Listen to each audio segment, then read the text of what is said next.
So now in this session, I will be covering the employee portal. So as an employee, how you can log into your portal. And once you log in, how you can see the goals or the KRAs which has been set to you. And finally, how you can complete your assessment. So going forward, you will be doing the appraisal reviews from the portal only online. So I would request you to just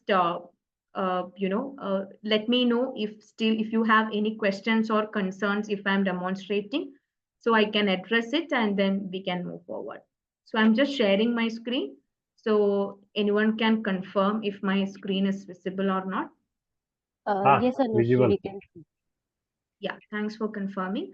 Yeah, so here you can see this is my Great HR ESS portal. Now, the reason why I'm showcasing the ESS portal is because for logging into your performance management tool, you will not receive any separate credential. Since it is integrated with Great HR, you need to log into your Great HR. From Great HR, you need to log into your PMS tool. So right side of the home page, there will be a quick link drop down option. If you click on the quick link, PMS will be enabled there. So you just need to click on PMS. It will be taking you to the home page of your PMS portal. So this is how the home page will looks like once you log in. Now, here, if you scroll down, uh, you will be able to see your name here.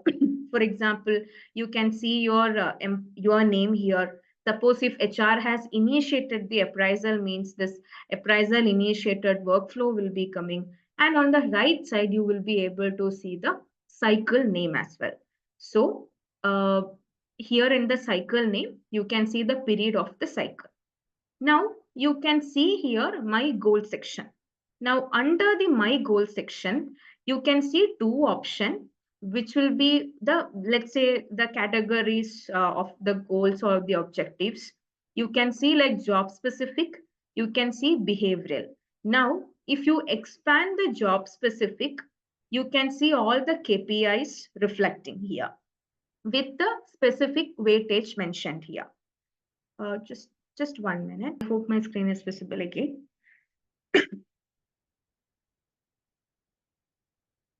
Yeah. So here, if I expand this job specific here, I can see the KPIs reflecting, like what is my KPI. Below to that, I can see the description of that, and I can see the weightage also mentioned here. Similarly, I can see all the KPIs here. And if I expand this behavioral competency, I can see the competency details. What is the competency? And I can see the weightage also mentioned. Now, as an employee, what I need to do? I need to provide the rating and I need to submit.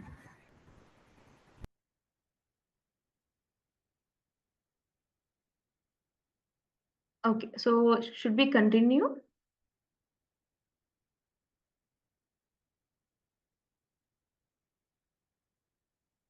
Yes. Okay, yeah. Now you can see all the details mentioned here, like the KPI and the weightages also. Now, as an employee, you need to provide your rating and you need to submit your assessment. So how you can do that? Next to this weightage, you can see there is a progress bar option. So you can simply drag and you can just update your completion percentage here, and accordingly the rating label will reflect. Now there is an information icon here. If you click on the information icon, you can see like what is rating 1. Rating 1 will be coming under the score 0 to 45, which is poor. Rating 2 will be 45 to 50, 46 to 59. Then it will be 60 to 79. So these are the ranges. So similarly, you can click on this information icon to have the more details on the rating scale. Now, keeping this in mind, you can simply drag and you can provide the rating here. Now, after providing the rating, next to the progress bar, you can see there is a check-in option. Now, if you click on the check-in option here, you will get an option to attach a supporting documents. So,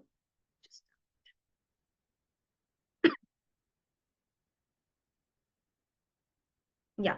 So here, if I click on this, if I click on the check-in, I will have an option of attaching the supporting documents. So these options and all you can ignore. So since this is a test instance which I'm showcasing, this has been there. But in the actual case, these options will not be there. You will only have an option of attaching the supporting documents. So here you can simply choose the file and you can attach the document if required. So up to 80 MB, almost all format of files are supported here. So if you are attaching any file, you can see with the attached date, it will be getting reflected here. So one by one, you can attach n number of documents, but there is a limit of 80 MB. There is no limit of any format. Almost all format of files are supported here. Now, again, this option is not mandatory. If in case you want to attach, yes, you can attach. Now, next to the check-in, you can see a 3 dots here, which is more actions. Now, in the more actions, you can see the review comment option. So, in the review comments, what you need to do, you need to provide your final comments, or let's say your justification comments, because you being an employee, you are scoring yourself as, let's say, 97. You are stating, okay, you have done a very outstanding job for this KRA or this KPI. So you need to justify that on what basis you are providing this much of a rating, and then you can submit it. From here only, you can move forward, you can provide your comments, and you can submit it. Now, always make sure whenever you are providing the comments, click on the submit button, because only if you click on the submit button, your comments will be saved and it will be recorded. And if in case you want to modify later, you can modify. For example, I have provided my comments. I am not clicking on the submit button. I'm just switching to my next KRA and I am giving the comments here. Now, if I go back and check, you can see that comments is not coming because I haven't submitted it.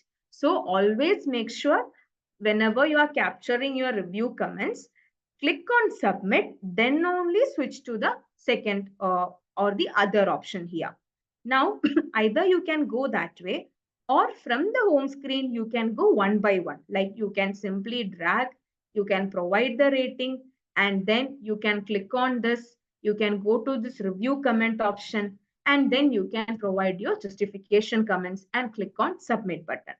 Now, similarly, you need to do for the competency as well. For example, if you expand the behavioral competency, again, the process will be the same. You need to drag and you need to provide the rating. After providing the rating, click on the more actions, go to review comments, and you can justify your comments here. Now, this submit option is basically an option of, let's say, saving. For example, this is not like a final submission you are doing. Final submission button would be at the bottom of the page. Here you can see submit self-assessment option. Now, this will act as a final submit button. So before you are finally submitting your entire form, in case you want to go back and you want to modify any of the rating, or let's say you want to modify any of the comment, means yes, you can do that and you can submit it. Everything will be auto saved in the system. But once after you submitted your self assessment, then your rating and comments cannot be modified. So always make sure that before finally submitting your assessment, you have properly captured your rating and the comments. Now, there are chances you might have missed to provide some rating. Now, let's say you did not provide the rating for this. Now, if you try submitting your assessment, you can see here, system will throw an error saying that this is not rated. So this means the system will always make sure that you have provided the rating for all the sections or all the competency and the KPIs which is assigned to you. Only then you can submit it to the next level. Otherwise, it will not be allowing you to submitting to the next level. Now, if I try submitting self-assessment, you can see I am not getting any error. Rather, the system is just asking for a reconfirmation. Why reconfirmation? Because like I highlighted earlier, when I submit the entire thing, then I cannot modify this. For example, right now you can just see I am modifying the rating if required. I can even modify my review comments also. Now I am submitting my self-assessment. I will click on OK. Now you can see my self-performance has been completed. So you can see the workflow also has been changed to self-review completed. Now if I try modifying this, you can see system is not allowing me. System is restricting me. Not only the rating, if I go to the review comments, if I try modifying my comments also, you can see system is restricting me. It's not allowing me because I have already completed my self-review and it has been submitted to my immediate manager. That is the reason why I'm not getting the option. Now, there are cases you may need to reset or you may need to modify the form. But mistakenly, or let's say you submitted, after submission only you realized there is some modification required. So in that case, you need to reach out to the HR team only. So HR team will review and then they can take a decision whether you should have the option of modifying the form once again. So if they are giving the option or the access to you, yes, in that case, you can modify and you can submit it again. Otherwise, your rating will be locked. So it will be forwarded to your manager for the manager assessment. So this is how, as an employee, you need to complete your self-assessment and then how you can forward that to your manager for the next level assessment. So forwarding in the sense, the moment you click on submit, it will be forwarded. You don't need to choose your manager. By default, it will be forwarded to your reporting manager. So this is how self-review is being done. So